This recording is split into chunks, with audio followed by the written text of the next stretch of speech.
présent la propriété suivante. Nous avons f une fonction et c sa courbe représentative. Donc la droite d'équation y est égale à ax plus b et asymptote à la courbe représentative de cette fonction si et seulement si lorsque x tend vers plus ou bien moins infini, f de x sur x tend vers a. F de x sur x tend vers a. Et de même, f de x moins ax tend vers b. Voilà, tend vers b. C'est pourquoi dans l'exemple précédent, si vous voulez, lorsqu'on a la fonction f de x qui est égale à x au cube moins 2x au carré plus x sur x au carré plus 1. On vous dit de déterminer l'asymptote oblique sans passer par la division euclidienne. On sait que cette droite d'équation y est égale à x plus b est asymptote à la courbe c lorsque quand x tend vers plus ou bien moins infini, f de x sur x tend vers a et f de x moins ax tend vers b. Il suffit tout simplement de déterminer la limite lorsque x tend vers plus ou bien moins infini de la fonction f de x sur x. C'est ce qu'on doit déterminer et c'est ce qui est égal à la limite lorsque x tend vers plus ou bien moins infini.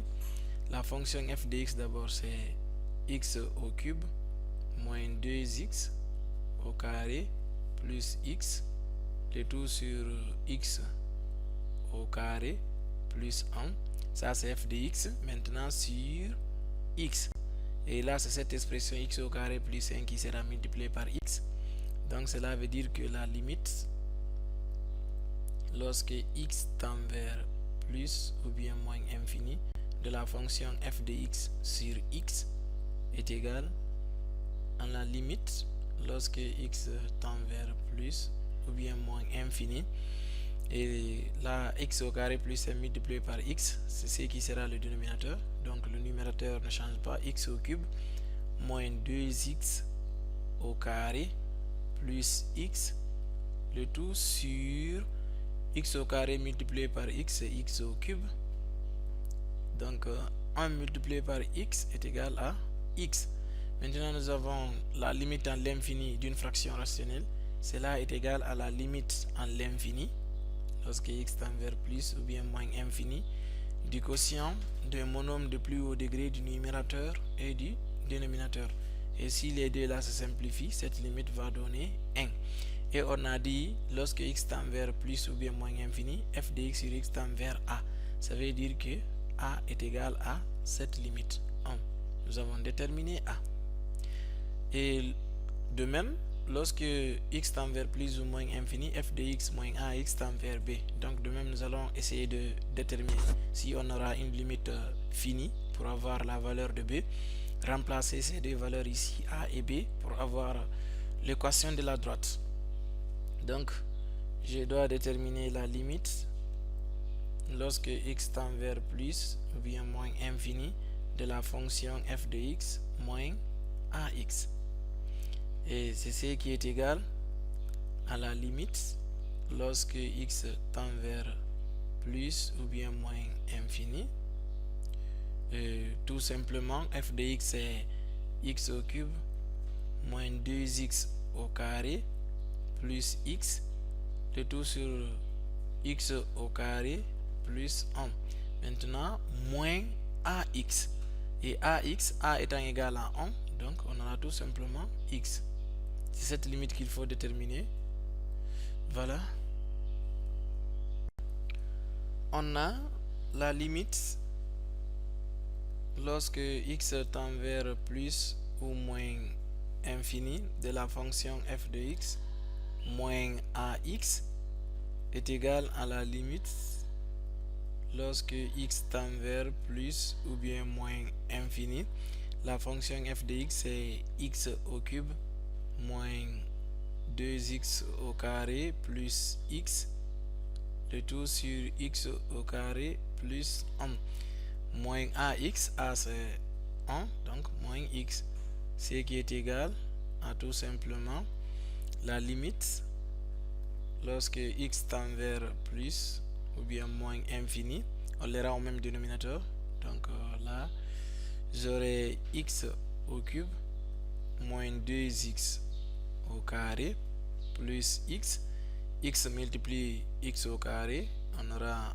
moins x au cube, et de même x multiplié par 1, donc c'est x, avec le signe moins, on aura moins x sur le dénominateur, x au cube, x au carré, pardon, plus 1. Maintenant, c'est possible de supprimer certaines expressions. Certaines expressions vont se simplifier. Nous avons la limite lorsque x tend vers plus ou moins infini. Les deux se simplifient, x au cube moins x au cube. Il reste moins 2x au carré. Et là aussi, x et moins x se simplifient. Au dénominateur, nous aurons tout simplement x au carré plus 1. Et là, nous avons la limite d'une fraction rationnelle est égale à la limite lorsque x tend vers plus ou moins infini du quotient des monomes de plus haut degré du numérateur et du dénominateur. Et il y a la possibilité de simplifier les deux. Il va rester moins 2.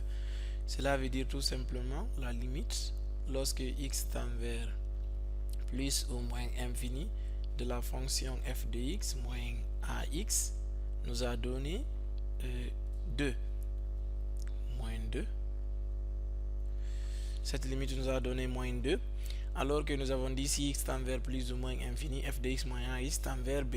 Cela implique que b est égal à moins 2. b est égal à moins 2. Or, on a trouvé a est égal à 1. Vous avez maintenant, c'est la droite d'équation y est égal à ax plus b. Il suffit de remplacer a et b par leurs valeurs respectives. Nous aurons y est égal à 1. Donc, x, une fois x, plus b. b est égal à moins 2.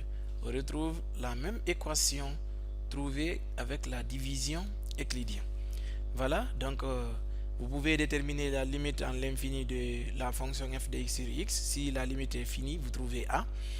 De même, pour déterminer la limite en l'infini de f de x moins ax, si la limite est finie, vous obtenez b. Et puis vous remplacez ici pour avoir y est égal à ax plus b. Ainsi s'achève cette vidéo. Merci de l'avoir suivi. À très bientôt pour un autre titre.